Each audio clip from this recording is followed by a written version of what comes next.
కనుమూరు రఘురామకృష్ణరాజు ఈ పేరు గడిచిన 6-7 ఏళ్లగా నిత్యం వార్తల్లో ఉంటుంది. ఆయన మాటలు, చేతలు, ప్రకటనలు, ప్రేలాపనలు అన్నీ కూడా పతాక శీర్షికల్లోనే ఉంటాయి. ముఖ్యంగా సోషల్ మీడియాలో అయితే నిత్యం రాజుకుంటూనే ఉంటాయి. అలాంటి కనుమూరు రఘురామకృష్ణరాజుని కట్టడి చేసేందుకు టీడీపీ అధిష్టానం ప్రయత్నిస్తోందా? ఇదే చర్చ సాగుతోంది. ఇటీవల కనుమూరు రఘురామకృష్ణరాజుకి డిప్యూటీ స్పీకర్ హోదాని కట్టబెట్టారు. తద్వారా ఆయన నోరుని కంట్రోల్ చేయాలని టీడీపీ అధిష్టానం భావించినట్టుగా అంతా అంచనా వేశారు. కానీ కనుమూరు రఘురామకృష్ణరాజు మాత్రం తన సహజ శైలిలోనే కొనసాగుతున్నారు. డిప్యూటీ స్పీకర్గా ఉన్నప్పటికీ కూడా టీవీ చర్చల్లో లైవ్లో కూడా పాల్గొంటున్నారు. ఆ సమయంలోనే రాజకీయ విమర్శలు కూడా చేస్తున్నారు, ప్రెస్ మీట్లు పెడుతున్నారు, రాజకీయంగా తన ప్రత్యర్థుల మీద దాడి చేసేందుకు పూనుకుంటున్నారు. జగన్మోహన్ రెడ్డి అదేవిధంగా వైఎస్ఆర్సీపీ చెందినటువంటి ఎమ్మెల్యేల మీద అనర్హత వేటు కూడా వేయాల్సి వస్తుంది అంటూ రాజకీయ హెచ్చరికలు కూడా చేస్తున్నారు. ఇదంతా కనుమూరు రఘురామకృష్ణరాజు తన సహజ ధోరణిలో సాగుతున్నటువంటి వ్యవహారంగా కనిపిస్తుంది. అయితే ఇలాంటి వైఖరిని కట్టడి చేయకపోతే తెలుగుదేశం పార్టీకి తలనొప్పులు తప్పవని టీడీపీ అధిష్టానం భావిస్తున్నట్టుగా అంతా అంచనా వేస్తున్నారు.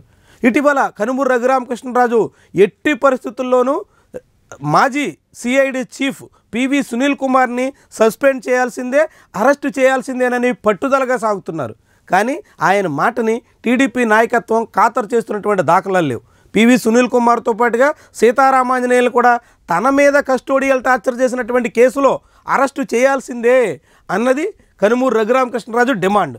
కానీ ఆ విషయాన్ని టీడీపీ నాయకత్వం కానీ రాష్ట్ర ప్రభుత్వ పెద్దలు కానీ ఖాతరు చేస్తున్నటువంటి దాఖలాలు లేవు. అదే సమయంలో తాజాగా ఉండి అసెంబ్లీ నియోజకవర్గం పరిధిలో ఆక్రమణల తొలగింపు విషయం మీద పివి సునీల్ కుమార్ అనుచరులు కొందరు హల్చల్ చేశారంటూ రఘురామకృష్ణరాజు ఆరోపణ చేస్తున్నారు. పివి సునీల్ కుమార్ కావాలని ఉండి అసెంబ్లీ నియోజకవర్గంలో చిచ్చు పెట్టే ప్రయత్నం చేస్తున్నారనేది రఘురామకృష్ణరాజు వాదన.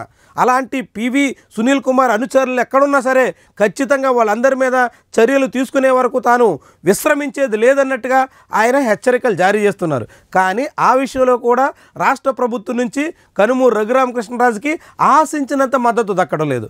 ఆయన కోరుకున్నట్టుగా పోలీసు యంత్రాంగం కానీ ఇతర వ్యవహారాలు కానీ కదలడం లేదు. ఇదంతా రఘురామకృష్ణరాజుని కట్టడి చేయాలన్న టీడీపీ అధిష్టానం వ్యూహంలో భాగమేననేటువంటి అభిప్రాయం వినిపిస్తోంది. కనుమూరు రఘురామకృష్ణరాజుని యథేచ్ఛగా వదిలేస్తే ఆయన అనేక రకాల సమస్యలకు కారణమవుతారని, ఆయన నోరు కారణంగా పలు సమస్యలు ఉత్పన్నమయ్యేటువంటి ప్రమాదం ఉంటుందని టీడీపీ అధిష్టానంలోని కొందరు భావిస్తున్నట్టుగా చెబుతున్నారు. దాని కారణంగానే రఘురామకృష్ణరాజుకి పూర్తి స్వేచ్ఛ లేకుండా కట్టడి చేసేటువంటి ప్రయత్నం చేసినప్పటికీ కూడా ఆయన దాన్ని కూడా అధిగమించి యథేచ్ఛగా వ్యవహరిస్తున్నటువంటి వ్యవహార శైలి మీద టీడీపీ అధిష్టానం పునరాలోచన చేస్తున్నట్టుగా కనిపిస్తుంది. ఇప్పటికే గడిచిన అసెంబ్లీ సమావేశాల సందర్భంగా రఘురామకృష్ణరాజు తీరుతో అనేక మంది సీనియర్లు సీరియస్ అయ్యారు. సభలోనే కనుమూరు రఘురామకృష్ణరాజు వ్యవహార శైలి మీద దుమ్మెత్తిపోశారు, తీవ్రంగా మండిపడ్డారు. ధూళిపాళ నరేంద్ర కానీ అదేవిధంగా జ్యోతుల నెహ్రూ కానీ ఇలాంటి సీనియర్ ఎమ్మెల్యేలు అయితే రఘురామకృష్ణరాజు తీరుని తీవ్రంగా తప్పుపట్టారు. వెలగపూడి రామకృష్ణబాబు లాంటి సీనియర్ ఎమ్మెల్యేలు కూడా అసహనాన్ని ప్రదర్శించారు. రేపు మళ్ళీ అసెంబ్లీ సమావేశాలు ప్రారంభం కాబోతున్నటువంటి తరుణంలో అలాంటి ప్రయత్నమే మరోసారి పునరావృతం అయితే సీనియర్లంతా కట్టగట్టుకుని అధినేత వద్ద ఫిర్యాదుల పరంపర పెంచేటువంటి ప్రమాదం ఉంటుంది. కాబట్టి కనుమూరు రఘురామకృష్ణరాజుకి క్లాసు పీకి ఆయన్ని కట్టడి చేసేందుకు తగ్గట్టుగా వ్యవహారం ఉండాలనేటువంటి నిర్ణయానికి టీడీపీ అధిష్టానం వచ్చినట్టుగా చెబుతున్నారు. మరి ఇలాంటి ప్రయత్నాలను టీడీపీ అధిష్టానం ఎంత మేరకు చేయగలుగుతుంది? టీడీపీ అధిష్టానం ప్రయత్నాల్ని ఎంత మేరకు కనుమూరు రఘురామకృష్ణరాజు శిరస వహిస్తారు, వాళ్ళ ఆదేశాలని అనుసరిస్తారు, వాళ్ళు చెప్పినవి పాటిస్తారు అన్నవి పూర్తిగా ప్రశ్నార్థకమే.